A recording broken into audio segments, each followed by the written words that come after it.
Hi viewers, welcome to our channel. ప్రస్తుతం మనతో పాటు జర్నలిస్ట్ చరణ్ పర్మి గారు ఉన్నారు. వారితో ఒకసారి మాట్లాడదాం. హాయ్ అన్న. హాయ్ అన్న, వేణుస్వామి గారు మరి గత కొంతకాలం నుంచి కూడా వివాదంలో అయితే చిక్కుకున్నారు. ఎప్పుడైతే నాగ చైతన్య, శోభిత వీళ్ళ విడాకుల గురించి చెప్పారో అప్పటి నుంచి కూడా మీడియాలో టార్గెట్ అయిపోయారు. అంతా కూడా టార్గెట్ అయిపోయారు సోషల్ మీడియాలో కూడా.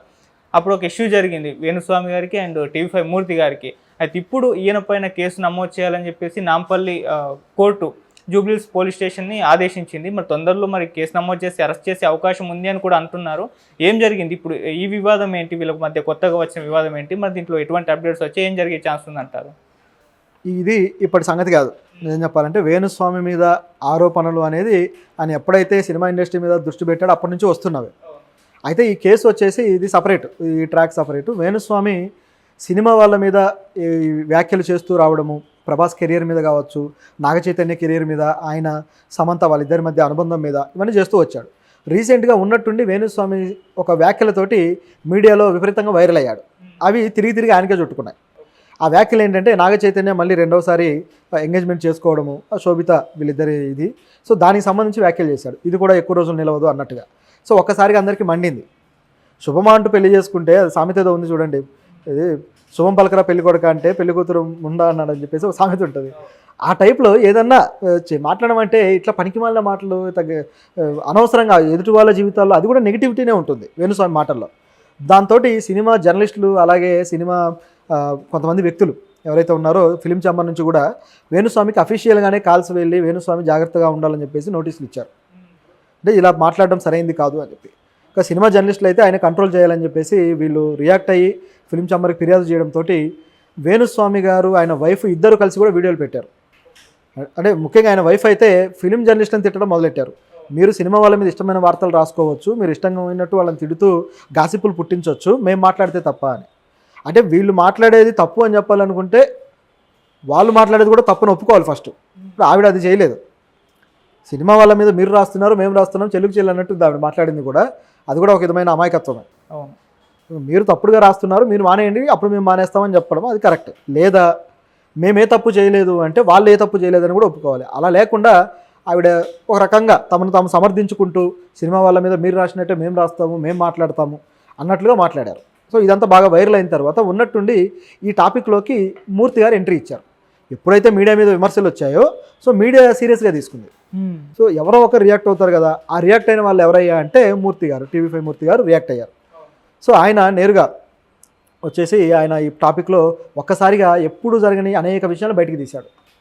అవి ఏంటయ్యా అంటే వేణుస్వామి మహిళలతోటి శృంగార పూజలు చేయిస్తాడు అని చెప్పేసి ఆయన మొదలెట్టాడు. ఆ తర్వాత ఈ కామాఖ్యాదేవికి ఏవైతే పూజలు ఉన్నాయో ఈ పూజలు కావచ్చు, తర్వాత ఫోటో మార్ఫింగ్లు, ఈ రకరకాల విషయాలన్నీ ఆరోపణలు చేశాడు.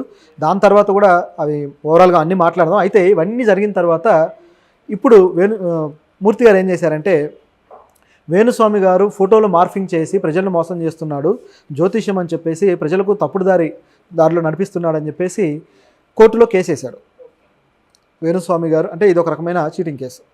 సో మోసపూరిత మాటలతో మభ్యపెట్టడం 420 కేసు వేశారు. అయితే దీన్ని కోర్టు తీసుకుంది, నాంపల్లి కోర్టు దీన్ని విచారించి వేణుస్వామి గారిని చర్యలు అదుపులోకి తీసుకోండి అని చెప్పేసి మన పోలీసులు, జూబ్లీహిల్స్ పోలీసులు చెప్పడం జరిగింది. ఆదేశాలు జారీ చేసింది. ఇప్పుడు వేణుస్వామి గారిని వాళ్ళు అదుపులోకి తీసుకొని విచారించాల్సిన అవసరం ఉంది. సో ఇది జరిగేది. అయితే విచారించిన తర్వాత మరి వాళ్ళు ఛార్జ్ షీటు దాఖలు చేస్తారా ఏంటనేది చూడాలి. అయితే ఎందుకు వేణుస్వామికి ఈయనకి ఈ రేంజ్లో వచ్చింది? నిజానికి ఈ సంఘటన వాళ్ళిద్దరి మధ్య టీవీ డిబేట్ కావచ్చు, వారు కావచ్చు జరిగి దాదాపు 3 వారాలు అవుతుంది. 3 వారాల తర్వాత సడన్గా మూర్తి ఎందుకు ఇచ్చాడు, వెనకాల ఏం జరిగింది అనేది చూస్తే కొన్ని ఆసక్తికరమైన విషయాలు ఉన్నాయి.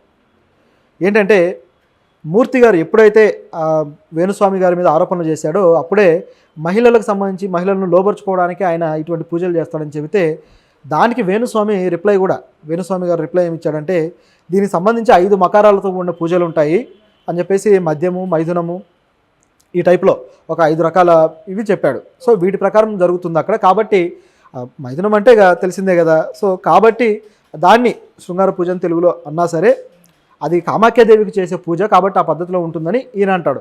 అటువైపు మూర్తి చూస్తేమో లేదు, నువ్వు అక్కడ హోటల్ తీసుకొని అందులో గడిపావని చెప్పేసి ఆయన ఆరోపణ చేస్తాడు. అయితే దీంట్లో ఎవరు కూడా ఎవిడెన్సెస్ చూపించలేదు. ఈయన సిన్సియర్గా పూజ చేస్తున్నట్టు ఆయన దగ్గర ఏది క్లియర్గా లేదు. అలాగే ఇటువైపు ఈయనతో చూస్తే మూర్తి గారు చేసిన ఆరోపణలకు ఆయన కూడా ఏ వీడియో ఎవిడెన్స్ కానీ లేకపోతే ఎవరైనా ఆయన వల్ల బలైన హీరోయిన్ వచ్చి ఆరోపించడం కానీ ఏమీ జరగలేదు. కాబట్టి ఇవి కేవలం ఆరోపణలుగానే చూడాలి. ఎందుకంటే నిజాలు నిగ్గు తేల్చాల్సింది పోలీసులు, మీడియా వరకు అయితే మాత్రం ఇవి ఆరోపణలు. దీని తరువాత మూర్తి గారు నన్ను కోట్ల రూపాయల డబ్బులు డిమాండ్ చేశాడు అని చెప్పేసి వేణుస్వామి గారు ఒక ఆడియో లీక్ బయట పెట్టారు. అవును. సో ఆ ఆడియో లీక్లో ఏముందయ్యా అంటే దీన్ని ఆయన వైఫ్ తన ట్విట్టర్ అకౌంట్లో పెట్టారు, ఇన్స్టాగ్రామ్ అకౌంట్లో. సో దానివల్ల అది బాగా వైరల్ అయింది. అందులో మూర్తి గారి అనుచరుడుగా అని చెప్పుకుంటూ అమర్ అనే ఒక వ్యక్తి మరొక జర్నలిస్ట్తో మాట్లాడుతున్నాడు. అతను కూడా జర్నలిస్టే. సో ఒక లేడీ జర్నలిస్ట్ తోటి మాట్లాడుతూ వేణుస్వామిని మనం 5 కోట్లు డిమాండ్ చేస్తున్నాము, సో 5 కోట్లు ఇస్తాడా లేదా అంటే ఆయనకు అంత కెపాసిటీ లేదని ఏమంటుంది. సో ఎంత డిమాండ్ చేయొచ్చు, ఎవరెవరికి ఎంత వాటాలు వెళ్తాయంటే ఆ టీవీ ఛానల్ ఓనర్తో సహా అందరి పేర్లు చెప్పారు.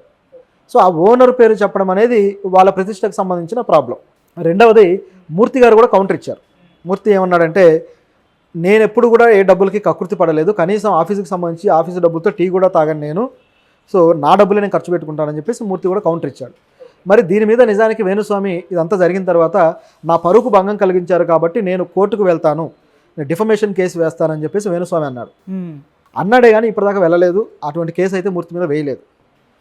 సో అంత సద్దుమణిగింది, అంత బాగానే ఉందనుకున్న టైంలో టక్మని చెప్పి మూర్తి గారి కేసు వేశారు. ఓకే. సో ఇది ఇక్కడ జరిగిన బ్యాక్ డ్రాప్ స్టోరీ. ఇందులో వేణుస్వామి కామ్గా ఉన్నా సరే ఇటువైపు ఈ ఛానల్ ఏదైతే ఉందో ఇది ఆయన వదలడానికి సిద్ధంగా లేదు. ఎందుకయ్యా అంటే ఆ ఛానల్ అథారిటీ దగ్గర నుంచి మూర్తి గారి దగ్గర నుంచి ఆయన అనుచరులైన జర్నలిస్టుల దగ్గర నుంచి ప్రతి ఒక్కరి పేరు ఇందులో బయటికి తీయడం జరిగింది ఆడియో లీక్లో. సో ఛానల్కి ఎంతో కొంత ఇమేజ్ డ్యామేజ్ అనేది జరుగుతుంది. నమ్మే వాళ్ళు నమ్ముతారు, నమ్మని వాళ్ళు నమ్మరు. కానీ ఇమేజ్ డ్యామేజ్ అయిన తర్వాత మళ్ళీ దాన్ని నిలబెట్టుకోవడం పెద్ద సమస్య. కాబట్టి ఇటువంటి ఆరోపణలు చేసిన వ్యక్తికి ఏదో రకమైన శిక్ష పడితే మనం కరెక్ట్ అని ప్రూవ్ చేసుకోవడం వాళ్ళకి సాధ్యమవుతుంది. కాబట్టే ఇలాంటి చర్యల కోసం ఈయన పూనుకున్నాడేమో అనిపిస్తుంది. అలాగే మూర్తి గారి మీద పర్సనల్ ఆరోపణలు కూడా చేశాడు కదా, నువ్వు 5 కోట్లు డిమాండ్ చేశాడు మూర్తి అని చెప్పేసి. సో ఆ ఆరోపణలకు కూడా ఒక కౌంటర్ కావాలి, తన మీద వచ్చిన మరకను కడిగేసుకోవాలంటే ఈ విధంగా రివర్స్లో వెళ్ళాలని చెప్పి మూర్తి గారు ఆలోచించుంటారు. కాబట్టి ఇప్పుడు వేణుస్వామి గారి మీద కేసు పెట్టారు. ఇప్పుడు కేసు అయితే నమోదయ్యే ఛాన్సెస్ అయితే ఉంది, ఎలాగో కోర్టు ఆదేశించింది కాబట్టి. మరి అరెస్ట్ చేసే ఛాన్సెస్ ఏమన్నా ఉన్నాయా? అరెస్ట్ అంటే అదుపులోకి తీసుకుంటారు, కానీ ఇప్పుడు ఇది ఎలా ఉంటుందంటే తిరిగి ఇప్పుడు ఈయన కేసు పెట్టే అవకాశం కూడా ఉంది. వేణుస్వామి తిరిగి రివర్స్ కేసు పెడితే అప్పుడు ఆయన కూడా అదుపులోకి తీసుకోవాలి. సో ఈ రెండు జరిగే ఛాన్స్ అయితే రెండు ఉన్నాయి. దీంతోపాటు ఇది పెద్ద కేసుగా ఏం పరిణమించదు నాకు తెలిసి, ఎందుకంటే వీళ్ళు మళ్ళీ రాజీకి వస్తారనే కనిపిస్తుంది ఓవరాల్గా చూస్తుంటే. అలా కూడా రావచ్చు. ఇక రెండోది, ఆయన పెట్టిన కేసులో కూడా పెద్ద బలం లేదు.